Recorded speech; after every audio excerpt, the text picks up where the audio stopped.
Jadi gini teman-teman sekalian, pertama-tama kesyukuran aku secara pribadi terhadap Islam itu adalah ketika Islam itu benar-benar menjadi sebuah agama yang memberikan kebebasan berpikir pada manusia. Ini yang pertama.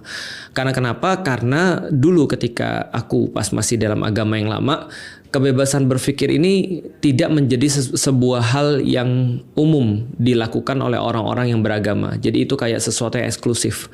Kayak kita tuh kalau mempertanyakan tentang agama, kita mulai dianggap sebagai orang yang kayak ateis, orang yang kayak ngerusak agama. Ketika kita mulai mungkin ya kayak merasa ada sesuatu yang nggak beres, kita mulai dikatakan wah kamu nggak beriman, kamu nggak tulus dan seterusnya.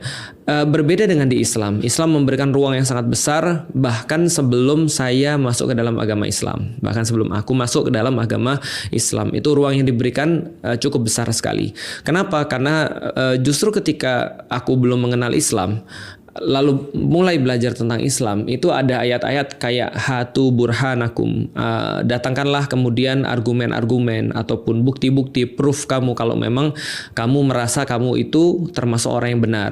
Ataupun misalnya ada banyak challenge di dalam Al-Quran, wa in kuntum fi raibi mimma nazzalna ala abdina fa'tu bi suratim mimithli, dan bila kamu tetap dalam keraguan dengan apa yang kami turunkan terhadap hamba kami Muhammad, maka datangkanlah satu surat yang semacamnya. Jadi seolah-olah mengajak untuk kayak beradu argumen atau Islam menghormati argumen-argumen yang disampaikan oleh manusia dan tidak pernah memandang rendah argumen-argumen itu.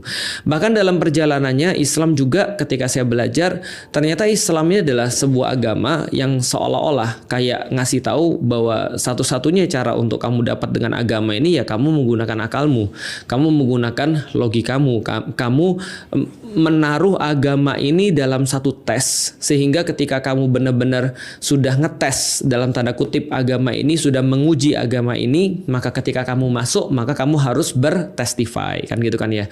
Kamu harus mengakui. Kenapa? Karena kamu sudah melakukan sebuah ujian. Sebuah ujian itu bermaksud ketika kita sudah selesai memberikan ujian-ujian yang kita tahu, bahkan ujian-ujian yang mungkin bagi kita paling berat, paling nggak masuk akal. Dan setelah lulus ujian ini ya berarti agama ini layak dong untuk diakui. Makanya namanya pengakuan, syahadah, atau dalam bahasa Inggris ya testify ya. Walaupun secara makna bahasa nggak terlalu bagus ya, tapi ya udahlah.